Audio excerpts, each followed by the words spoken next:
Hello everyone, welcome to another video on Boutique Blu-rays. My name is Elliot and today I'm going to be focusing on film noir. The reason for this is that it's the month of November and us film lovers have hijacked the entire month and we have dubbed it Noirvember. And this is where we get to celebrate the brilliant movies that were released under this umbrella of the film noir movement, genre, or style, whatever you want to call it. So in this video, I'm going to run through 10 of my absolute favourites, and hopefully you can get some recommendations from this list. I'll just give a very brief introduction to film noir before we get onto the list. This was a type of filmmaking very popular during the 1940s and 1950s in American cinema. These were stories that were about crime, they were about detectives and femme fatales. There was lots of corruption and seediness. These were very gritty stories for the time that were dealing with all sorts of, matter that wasn't being tackled in other movies at the time.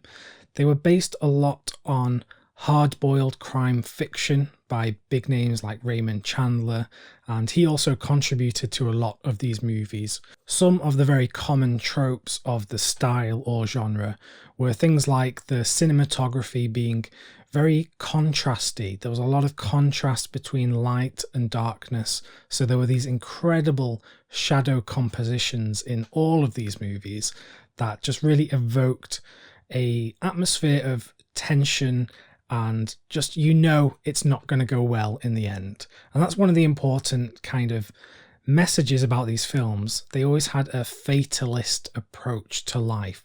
I won't beat around the bush because time's ticking and we want to use this time to watch some awesome noir movies. So let's just get into the list. First up on the list is Detour. Now, for many people, this is like the perfect encapsulation of film noir. It has all of the typical fatalism, cynicism, pessimism, all of the isms basically, and it's beautifully shot. But what's most interesting is this was a B movie from the time, so this wasn't a big studio production necessarily, and it's very succinct in its running time. It's only 69 minutes long, but it has some of the perfect film noir characters. And Anne Savage in particular is absolutely wonderful in this movie. It plays on one of the very common themes in film noir of someone who is fairly innocent in life being dumped with either a dead body or a big bag of money, or running into a love interest who is actually very, very shady indeed. So it kind of has these kind of things going on in it. And that's why I say that it is kind of an encapsulation of the film noir genre. This is a brilliant addition from Criterion, by the way.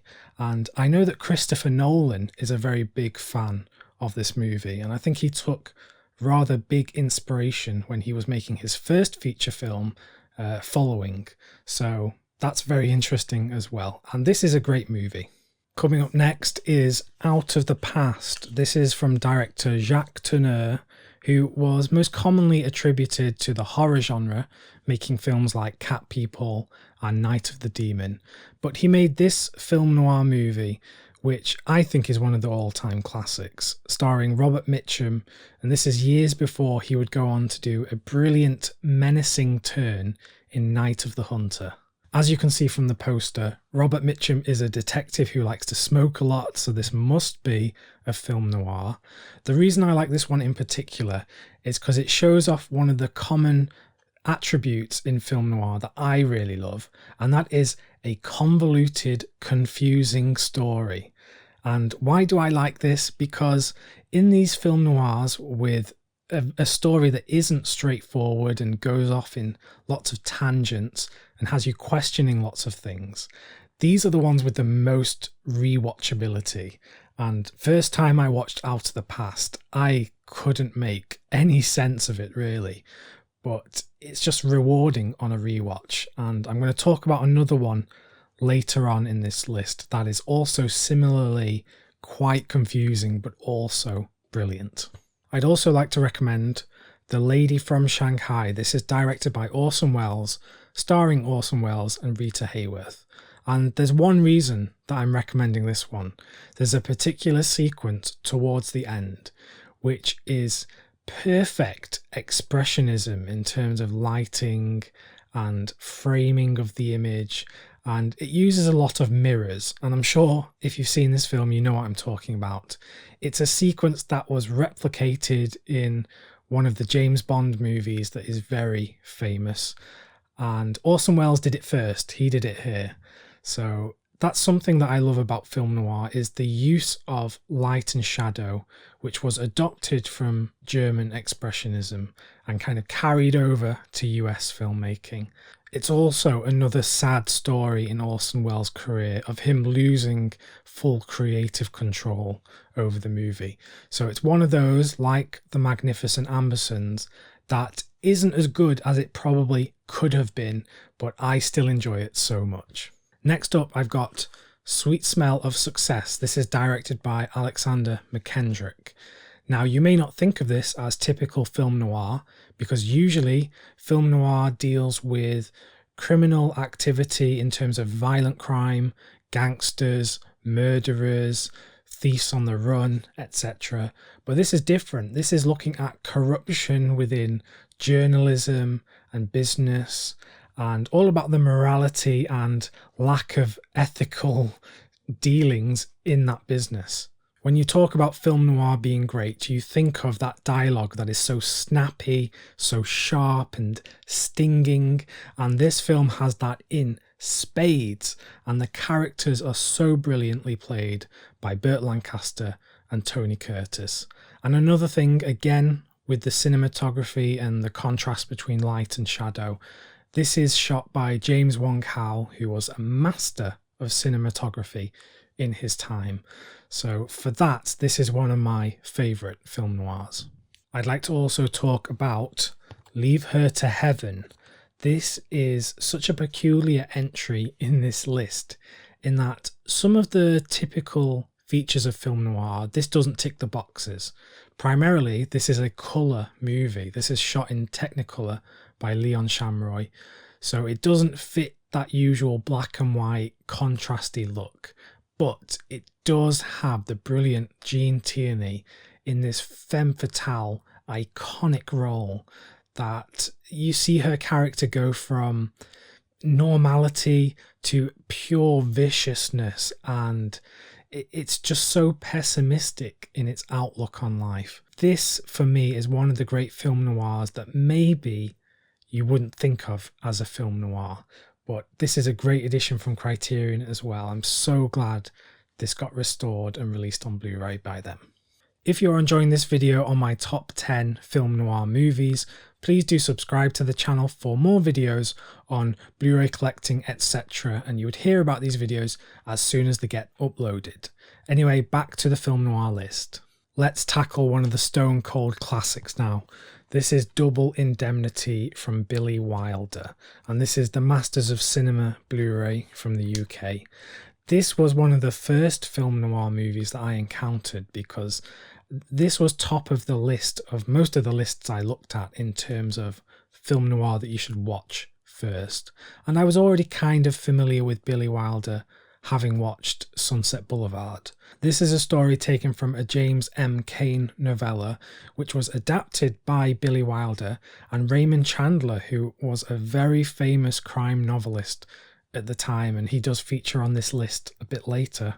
And this is an incredible story with brilliant performances from Barbara Stanwyck and Fred McMurray. This is one of those stories about corruption and two people getting in on this plan, and they think their plan is foolproof.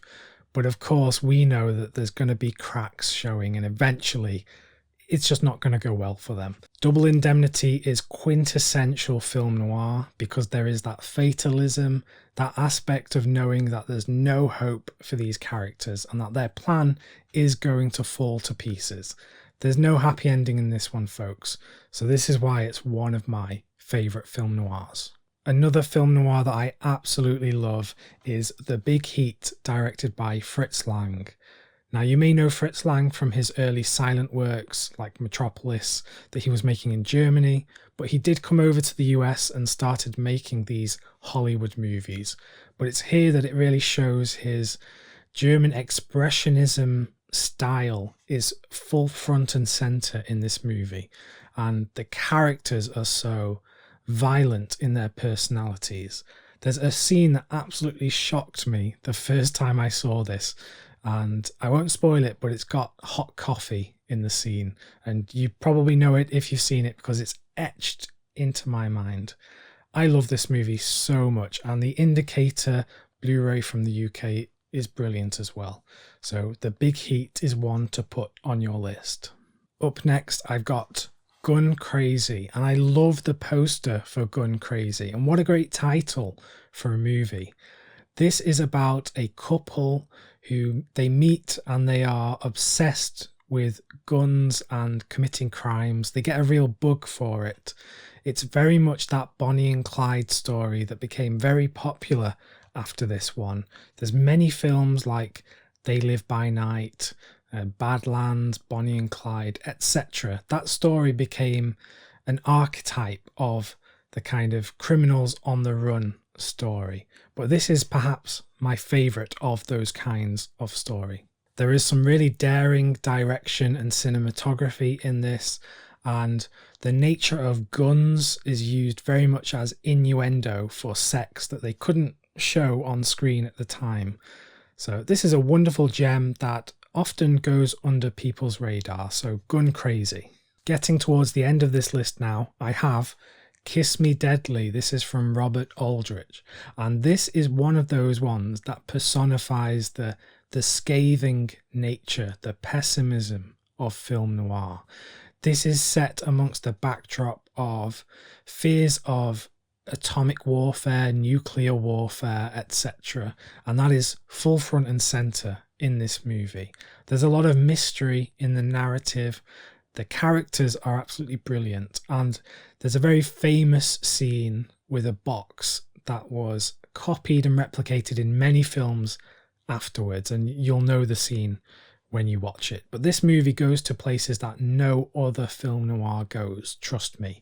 And just look at this cover. That cover is so provocative on the Criterion release. And a great release as well. Lots of great special features. There's Alex Cox is on one of the special features talking about how this inspired Repo Man. So yeah, all around, brilliant film, brilliant release. And lastly on this list is the movie that you've probably all been expecting to be included on this list. So I'm just going to give it to you. It is The Big Sleep. This is from Howard Hawks, starring Humphrey Bogart and Lauren Bacall. This is maybe the classic of film noir. It has pretty much all of the genre tropes that I've talked about with all of the other movies in this list. It follows this private eye as he goes on this really strange journey through the criminal underworld of LA. It has one of those stories, kind of like Out of the Past, that is very confusing and doesn't go in a straight linear fashion.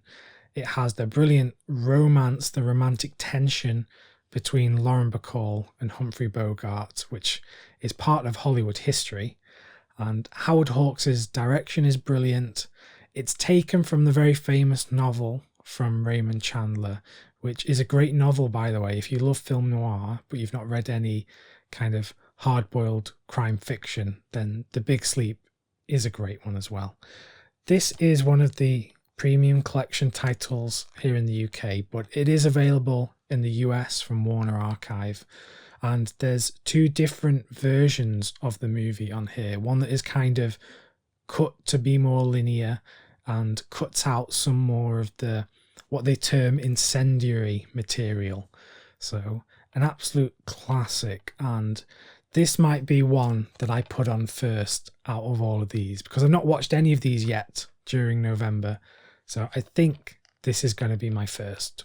So there you go. That's my top 10 noir movies that I own on Blu-ray. I hope you've enjoyed this list, but do let me know of any omissions or things that should have been on this list, Or what would be on your list? Let me know in the comments below because I would love to hear that. As always, I can't go without thanking my Patreon supporters. Thank you so much for helping keeping this channel going. It really means so much to me. And to my Patreon producer, Paul Bolzer, thank you for all the help, Paul. And it really is helping run this channel. So thank you. And if you want to check out my Patreon, go to patreon.com/boutique Blu-rays. If you want to stick around on the channel, just click one of the videos on screen right now because I'm sure it'll be amazing and you can get tons of recommendations from me, but a past version of me. So yeah, do that. I'll be back very soon with more videos. So until then, stay well and keep watching great films.